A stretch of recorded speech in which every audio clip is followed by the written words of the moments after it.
பொங்கல் பரிசு பச்சரிசி 3000 குடுக்கறோம்னு சொன்னாங்கல்ல, பாருங்க கரும்பு பாத்துக்கங்க எப்படி இருக்குன்னு.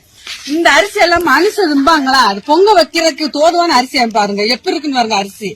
நீங்க எல்லாம் சீனியா ஓடுவீங்க பொங்கலுக்கு, சீனியா பாருங்க. இந்த வேஷ்டியும் சேலையும் இதெல்லாம் கொடுத்தா என்ன குடுக்காட்டி என்ன அவங்களே வச்சுக்கலாம்.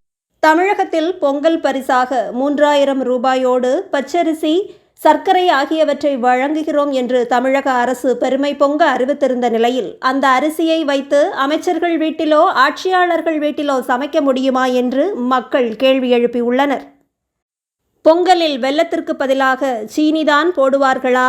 இதுபோன்ற அரிசியால் உங்கள் வீட்டில் சமைப்பீர்களா? இந்த பொருட்களை கொடுத்ததற்கு கொடுக்காமலே இருந்திருக்கலாம் என்று பொதுமக்கள் ஆட்சியாளர்களை காரி துப்பும் காட்சிகள் சமூக ஊடகங்களில் வைரலாகி இருக்கிறது. பொங்கல் பரிசு பச்சரிசி 3000 குடுக்கறோம்னு சொன்னாங்கல்ல, பாருங்க கரும்பு பாத்துக்கங்க எப்படி இருக்குன்னு. அரிசியை பாருங்க பக்கத்துல, அரிசியை பாருங்க.